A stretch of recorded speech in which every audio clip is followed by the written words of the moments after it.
Hello, and welcome to my channel, the channel that helps you improve your English step by step. I'm so happy to have you here today because we are going to talk about something really important for learning English: inputs and outputs. These two things are the key to speaking and understanding English better. And in this chapter, I'll show you exactly how they work and why they are so powerful. Now, you might be wondering, what are inputs and outputs, and why do they matter for my English learning? Well, don't worry. I'll explain everything in a simple and easy way.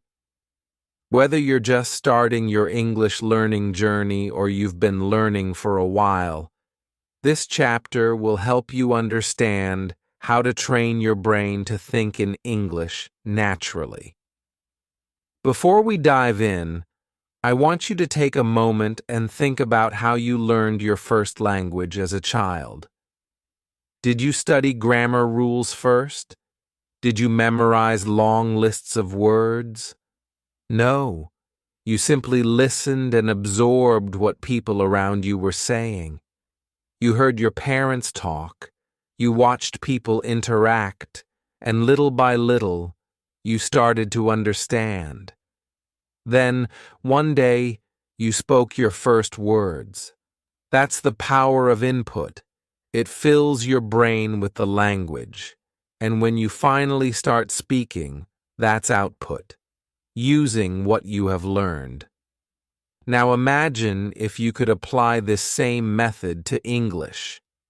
Imagine if learning English could be as natural and smooth as learning your first language.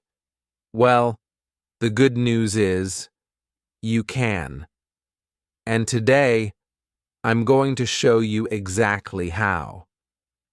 Many English learners feel stuck. They watch videos, they read books, they listen to English speakers, but when it's time to speak, they feel nervous or don't know what to say. If this sounds like you, then you're in the right place. This chapter is designed to help you break free from that struggle by understanding how to balance input and output in a way that actually improves your fluency. This is not just about learning more English. It's about using English in real life. Because at the end of the day, we don't just learn English to pass a test. We learn it to communicate, to express ourselves, and to connect with others. And I want to help you do that with confidence. So, what can you expect in today's chapter? Well, here's what we'll cover. What is input? Why listening and reading are the foundation of language learning. What is output? How speaking and writing help you become fluent. How to balance input and output so you don't just understand English but actually use it. Common mistakes that slow down your progress and how to avoid them. Practical tips you can start using today to improve your English faster. Sounds interesting? I promise. By the end of this chapter, you will have a clear strategy for learning English in a way that actually works. So stay with me until the end because you don't want to miss these powerful techniques. If you're serious about improving your English, this chapter is going to be a game changer for you. And if you haven't already, make sure to subscribe to my channel so you never miss a chapter. All right, let's get started and dive into the world of English inputs and outputs. Before diving into what are English inputs, let's walk through Cambridge Dictionary's definition of input. Definition of input, based on Cambridge Dictionary. According to the Cambridge Dictionary, The word input refers to something such as energy, money, or information that is put into a system, organization, or machine so that it can operate. In language learning, input means the English that you receive and absorb, mainly through listening and reading. It is the information that enters your brain and helps you understand the language before you can use it in speaking or writing. Example of input in language learning. Imagine a child learning their first language. Before they start speaking, they spend months just listening to their parents, watching their expressions, and hearing words repeatedly. Over time, their brain collects enough input, and one day, they start saying words like mama or dog. The same thing happens when learning English as a second language. If you listen to English storycasts, watch movies, and read books, your brain stores new words, phrases, and grammar structures. Later, when you start speaking, you naturally use what you have learned. Example: Sarah wants to improve her English. Every day, she listens to an English storycast for 20 minutes and reads a short news article. At first, she doesn't understand everything, but over time, her brain absorbs new words and phrases. After a few months, she notices that she can understand conversations more easily and even use some of the phrases she heard in her own speaking. Input is the first step to fluency. The more English you listen to and read, the easier it becomes to think, speak, and write naturally. So, keep exposing yourself to English every day. What are English inputs? Now that we understand why input and output are essential for learning English, let's focus on the first part: input. This is where everything begins. Without input, there can be no output. But what exactly is input, and why is it so important? Definition of inputs: listening and reading. In simple words, input is any English you take in. It includes everything you hear and read in English. Whenever you listen to an English conversation, watch a movie, or read a book, your brain is collecting words, phrases, and sentence structures. This process is essential because before you can speak or write English, output, you first need to understand it, input. Think about how babies learn their first language. They don't start speaking immediately. First, they listen to their parents, watch their surroundings, and slowly understand the meaning of words. Then, after months or even years of listening, they finally begin to speak. This same process applies to learning English as a second language. You need input before output. So, the more English you listen to and read, the more familiar your brain becomes with the language. Over time, this will help you speak and write better, even if you don't memorize grammar rules or vocabulary lists. Why input is the foundation of language learning?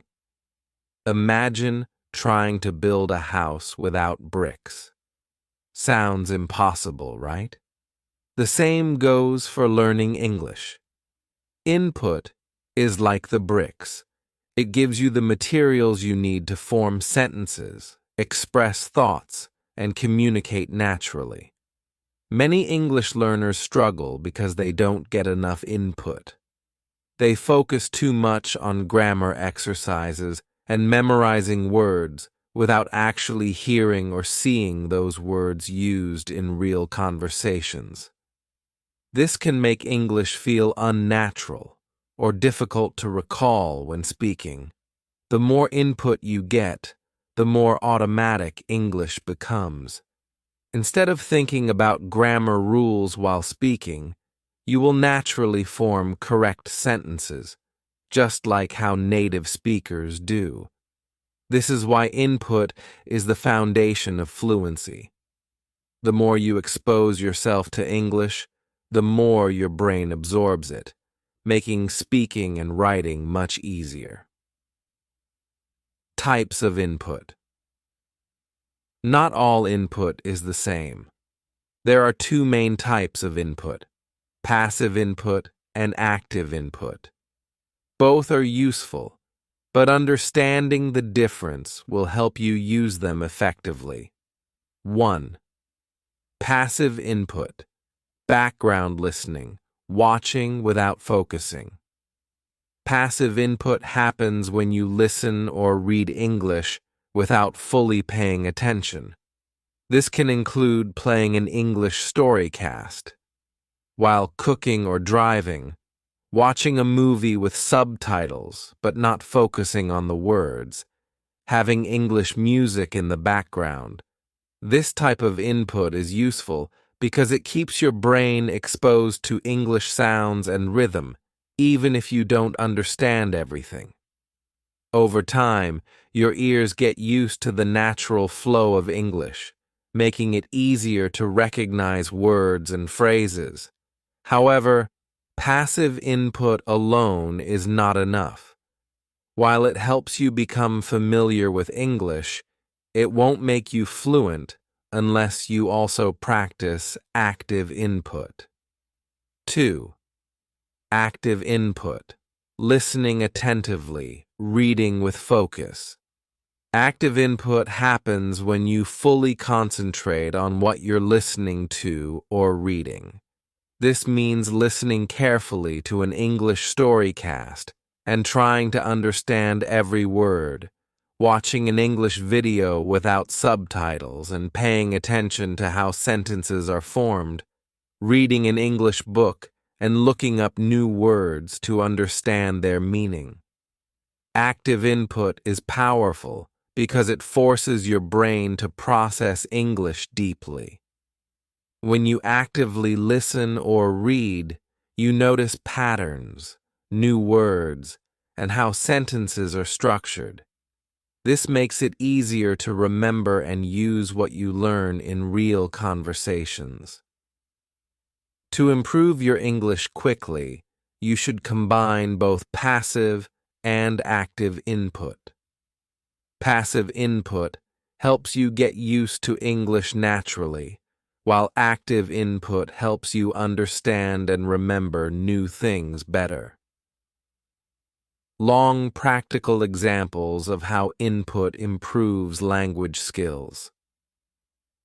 To understand the impact of input, let's look at two real-life examples. Example 1. Learning through listening. Imagine you listen to an English storycast every day while commuting to work.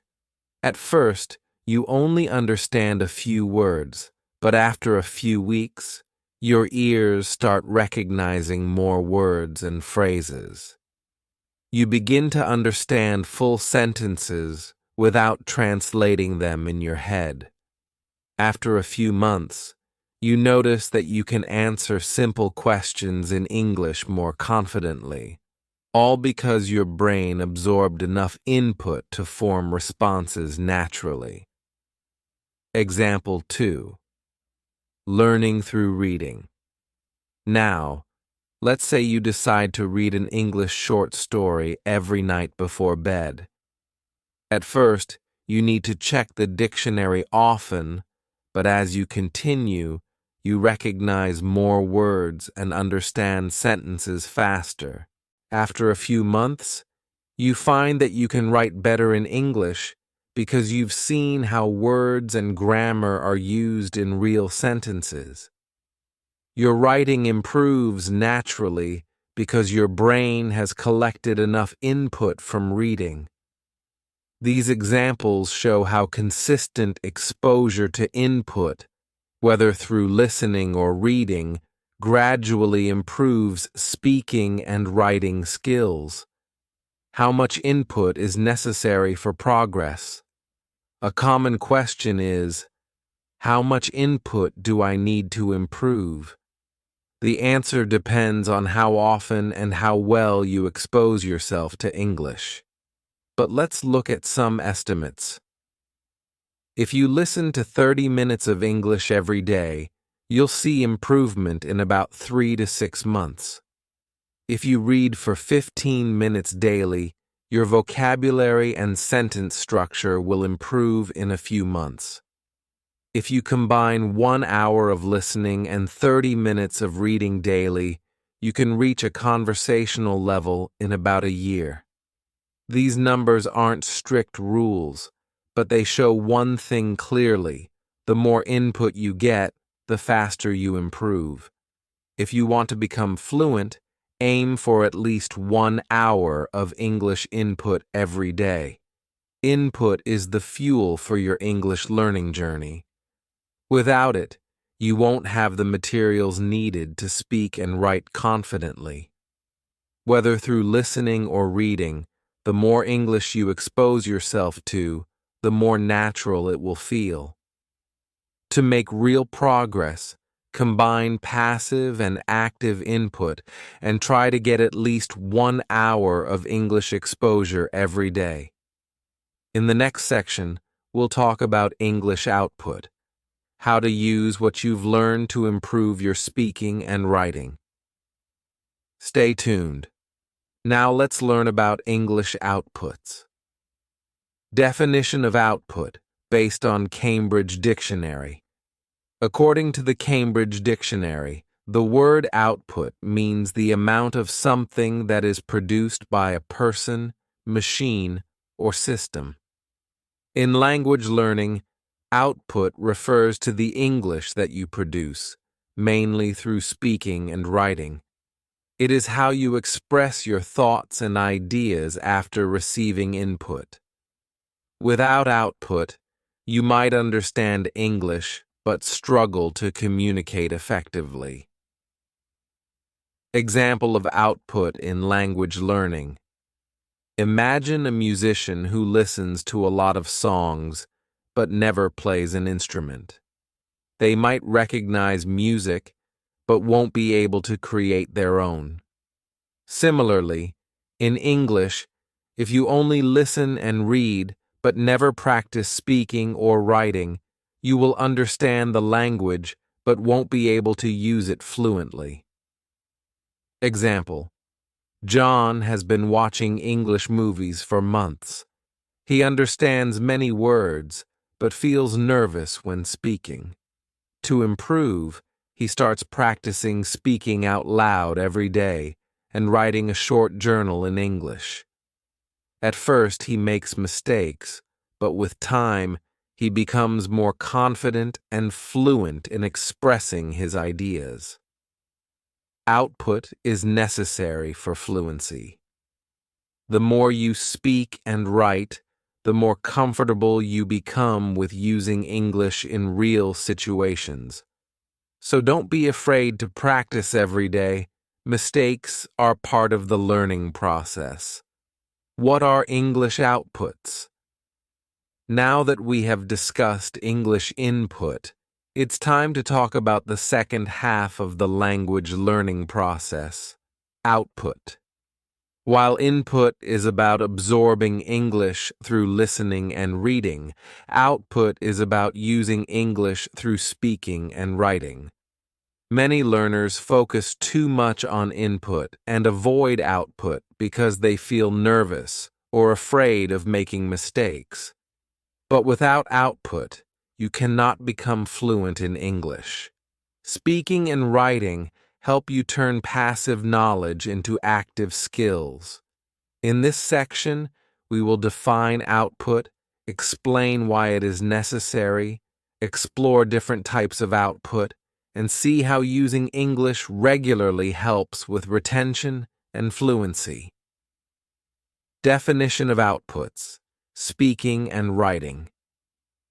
Output means producing English rather than just understanding it. There are two main types of output. Speaking, using your voice to communicate in English.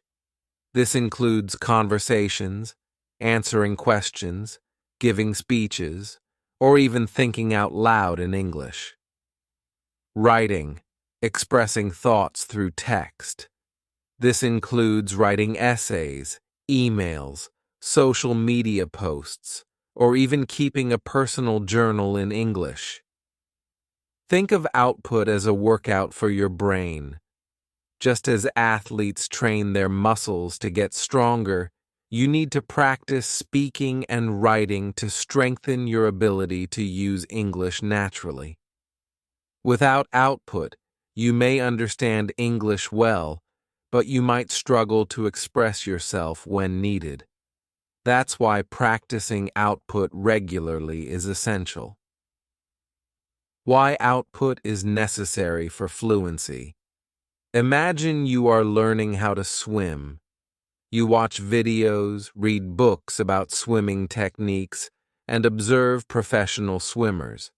However, if you never actually get into the water, can you truly learn how to swim? No, you have to practice. The same rule applies to English. Fluency doesn't come from just listening and reading. It comes from using the language. Here's why output is essential. It helps you remember more. When you speak or write, you force your brain to recall vocabulary and grammar rules. This strengthens your memory and helps you remember words more easily. It builds confidence. The more you use English, the more comfortable you become. Over time, you will feel less nervous when speaking in real situations. It highlights your weaknesses. When you speak or write, you realize which words or grammar rules you struggle with. This helps you focus on improving those areas. It trains you to think in English. Speaking and writing regularly help your brain process ideas in English, reducing the need to translate from your native language. Many learners avoid speaking because they feel shy or afraid of making mistakes. But mistakes are part of the learning process. The more you practice, the better you will become. Types of output. Just like input, output comes in different forms. There are two main types: planned output and spontaneous output. 1. Planned output, writing essays, preparing presentations. Planned output happens when you prepare before using English. This includes writing an essay for an exam, preparing a presentation for work or school, drafting an email to a colleague or friend. Planned output is great for organizing your thoughts and improving your writing skills. Since you have time to think, you can focus on using correct grammar, new vocabulary, and clear sentence structures. One effective way to practice planned output is keeping a daily journal in English. Writing a few sentences every day about your thoughts, experiences, or plans can help you improve your ability to express yourself clearly. Second, spontaneous output, speaking without preparation, casual conversations. Spontaneous output happens when you use English in the moment, without preparation.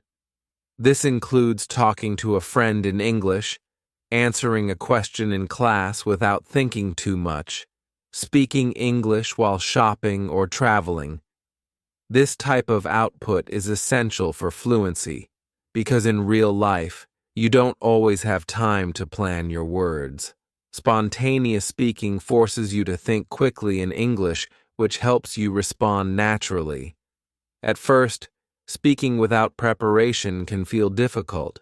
You might forget words or make mistakes, but that's okay. The more you practice, the easier it gets. A great way to improve spontaneous speaking is by talking to yourself in English. Try describing what you are doing or thinking out loud.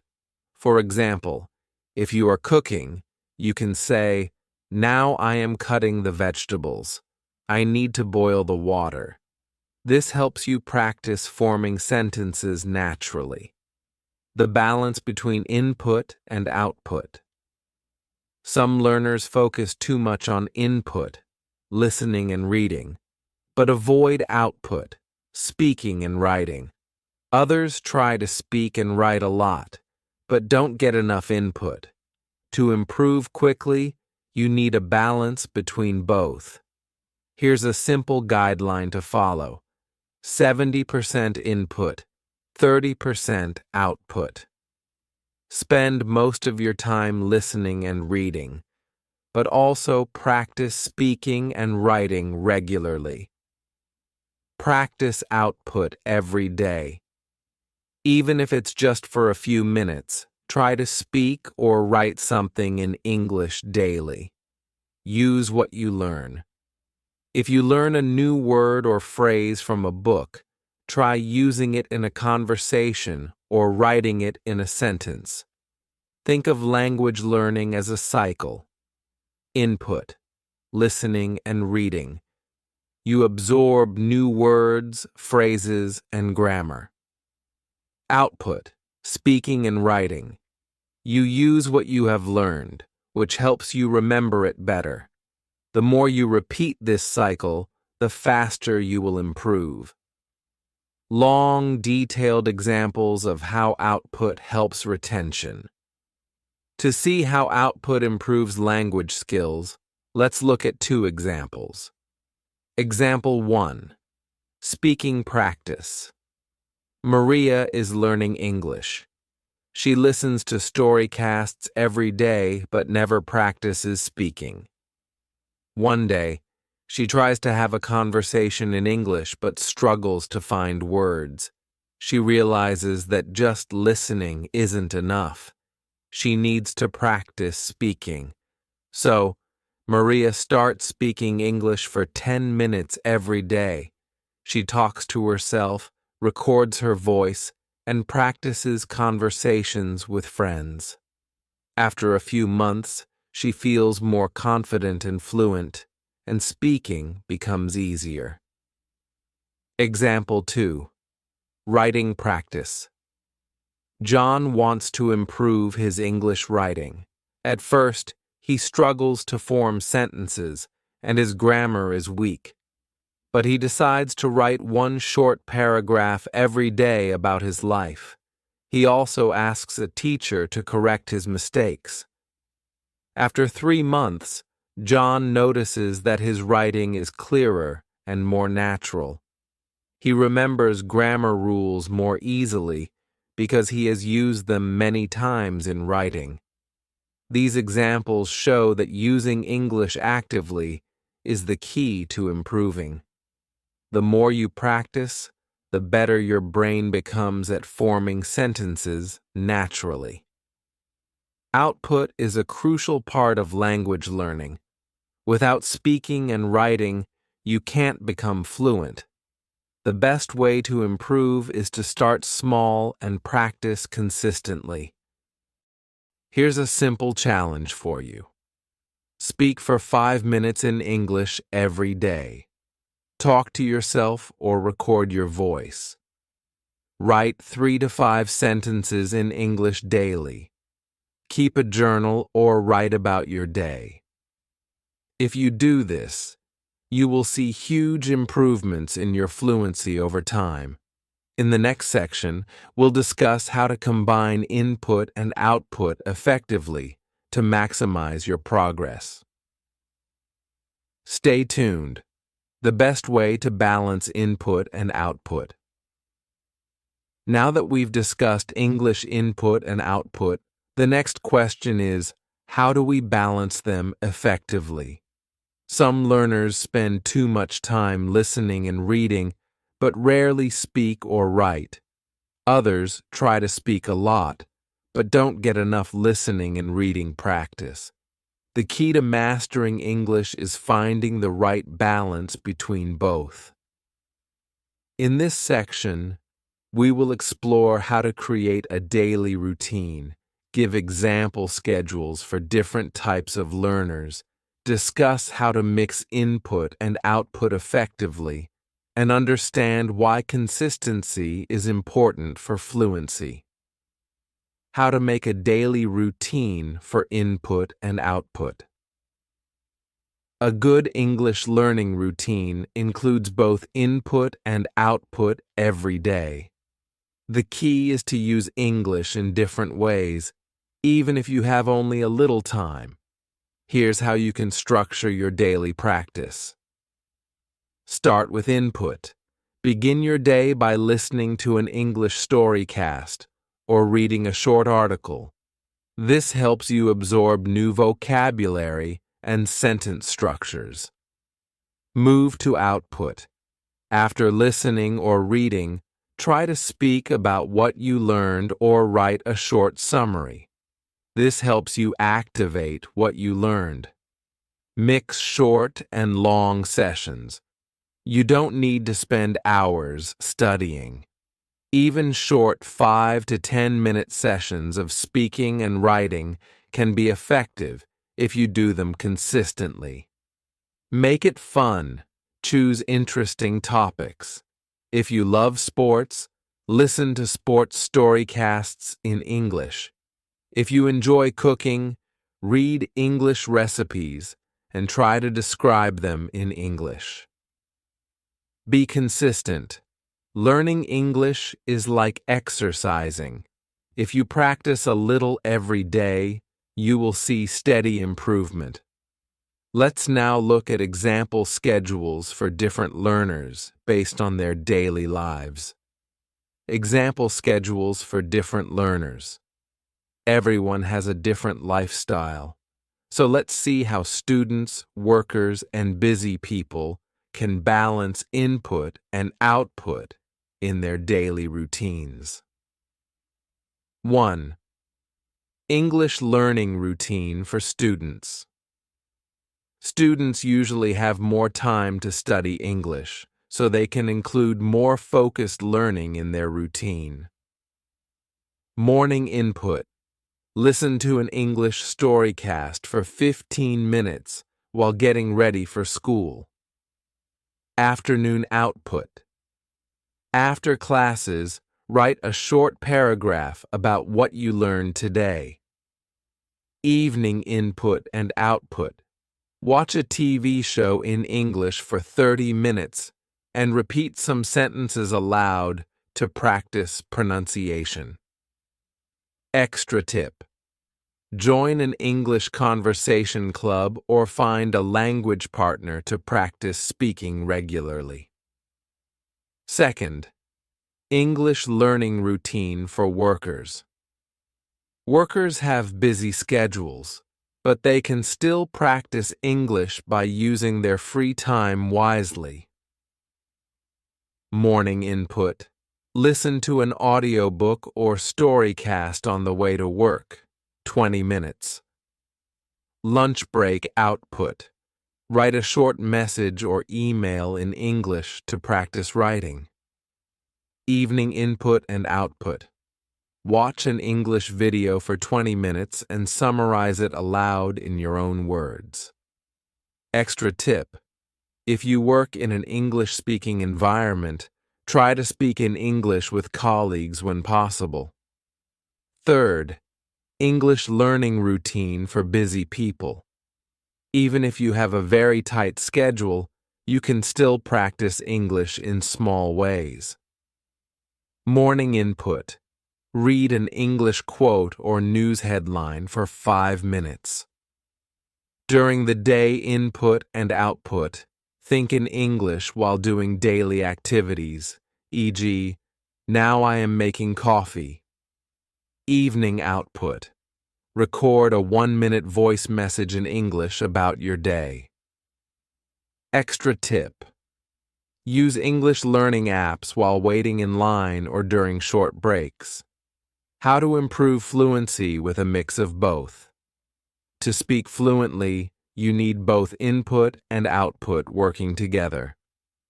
Here's how to improve fluency with a good mix. Shadowing. Listen to a sentence and repeat it immediately. This improves pronunciation and fluency.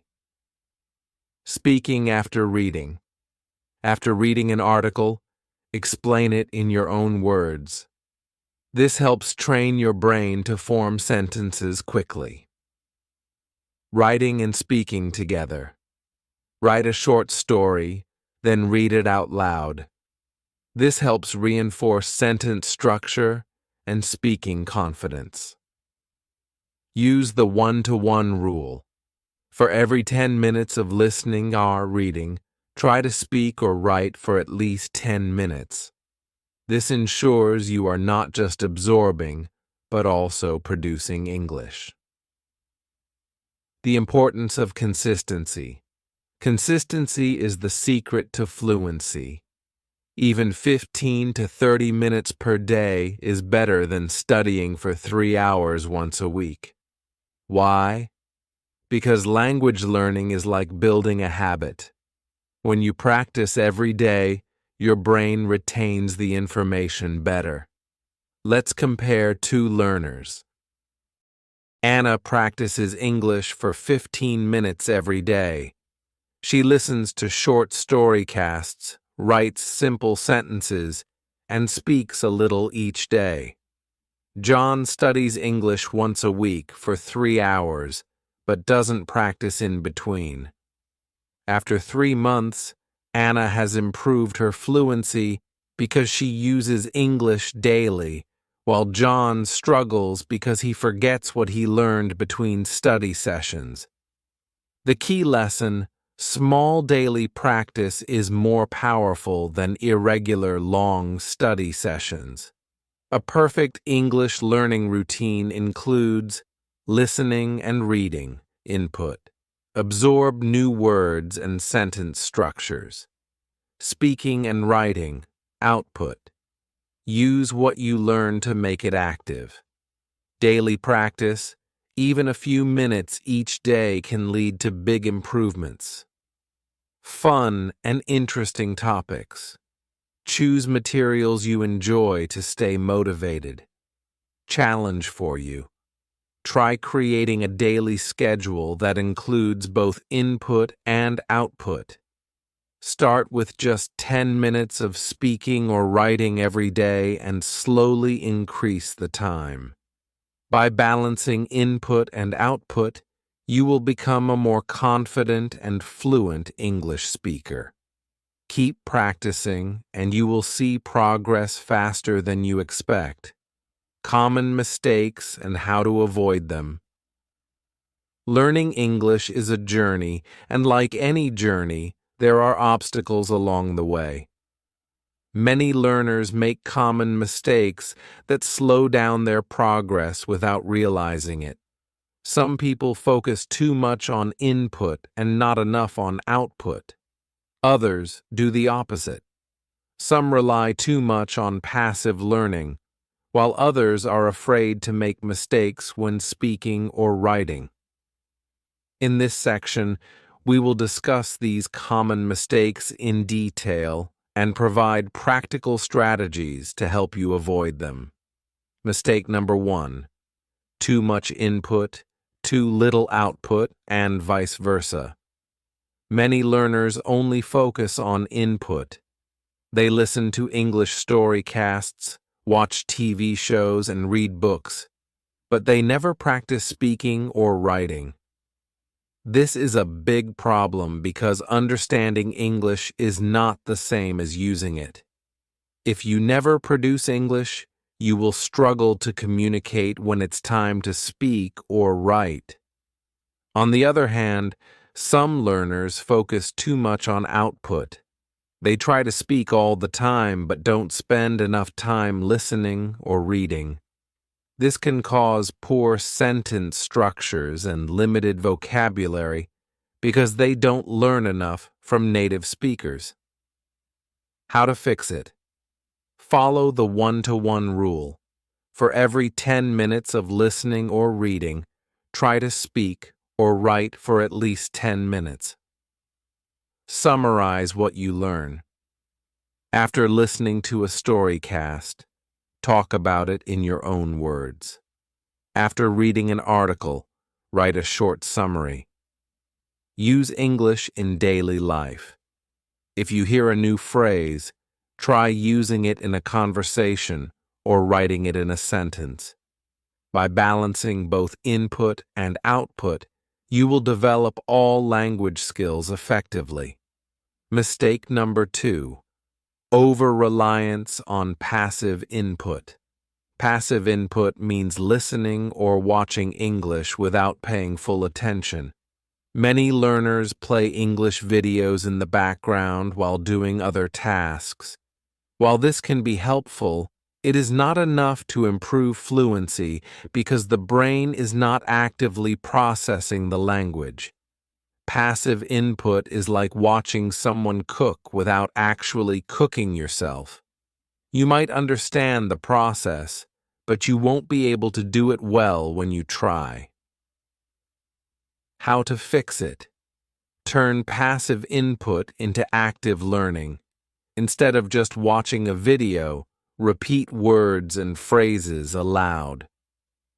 Try the shadowing technique. Repeat after the speaker. Take notes.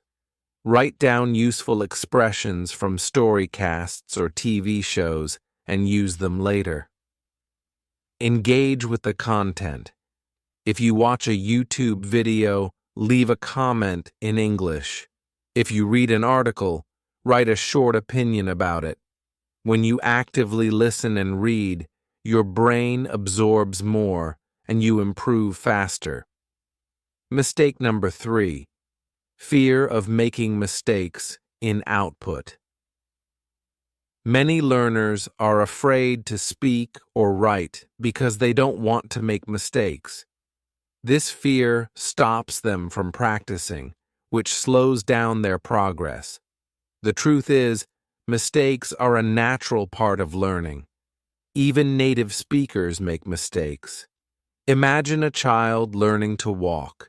They fall many times, but they don't stop trying. That's how we all learn, through trial and error. How to fix it? Accept that mistakes are normal. Instead of being afraid of mistakes, see them as learning opportunities. Every mistake helps you improve. Practice with a supportive partner.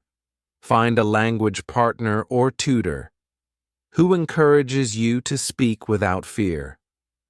Record yourself speaking, listen to your own voice, and notice areas where you can improve over time. This will build confidence. Write daily, even if it's simple. Start with short sentences. Over time, your writing will improve. The more you practice, the more confident you will become. Don't let fear stop you from using English. Final thoughts on avoiding these mistakes. The best way to improve English is to balance input and output, stay actively engaged, and embrace mistakes as part of learning. Listen, read, speak, and write every day. Don't just absorb English, use it. Mistakes are proof that you're learning. By avoiding these common mistakes and applying these strategies, you will become a more confident and fluent English speaker. Keep practicing, and success will follow. We have covered a lot in this storycast, and I hope you now have a clear understanding of how English inputs and outputs work together to help you learn the language effectively. Before we end, let's take a moment to review the key points, encourage you to take action, and provide you with useful resources to continue your journey. Summary of key points. English inputs. Listening and reading, the foundation of language learning. The more you listen and read, the more natural English will feel to you. Remember to balance passive and active input for the best results. English outputs, speaking and writing, the key to fluency. Practicing speaking and writing regularly will help you build confidence and improve your ability to express your thoughts clearly. The balance between input and output. Both are necessary for success. Too much input without output will make you understand but struggle to communicate, while too much output without input will limit your vocabulary and accuracy. Common mistakes and how to avoid them. Many learners focus too much on one skill, rely on passive learning, or fear making mistakes. The best way to improve is to take action, stay engaged, and embrace mistakes as part of the process. Now, the most important thing is to start applying what you've learned today. Knowledge is powerful, but only if you use it. If you keep listening to storycasts, watching videos, and reading books without practicing speaking or writing, your progress will be slow. But if you make a simple plan and start practicing a little bit every day, you will see huge improvements over time. Remember, it's okay to make mistakes. Every mistake is a step toward fluency. Stay consistent. Even 10 to 15 minutes of practice each day is better than nothing. Enjoy the process. Learning English should be fun. Watch things you love, talk about topics that interest you, and challenge yourself in a positive way. Resources for further learning. If you want to keep improving, here are some great resources to help you. Storycasts and YouTube channels. Listen to English learning storycasts like this one and follow channels that focus on simple, clear English. Books and articles. Read simple books, news websites, or blogs in English. Try graded readers if you are a beginner. Flashcard apps. Use apps like Anki or Quizlet to remember new words easily. Daily writing and speaking practice. Keep a journal in English or record yourself speaking for a few minutes every day. Choose the resources that work best for you and use them consistently. Before we end, I want to invite you to take the next step in your learning journey. If you found this storycast helpful, make sure to subscribe to our channel, my channel, so you never miss new chapters. Like this chapter and share it with other English learners who might benefit from it. Leave a comment and tell us, what was your biggest takeaway from this chapter? What is one action you will take today to improve your English? Challenge yourself right now. Make a simple plan. How will you practice both input and output this week? Write it down and start today. You have everything you need to take your English to the next level. Remember, fluency is not about being perfect. It's about communicating and improving step by step. Keep going, keep practicing, and most importantly, believe in yourself. Thank you for listening, and I'll see you in the next chapter.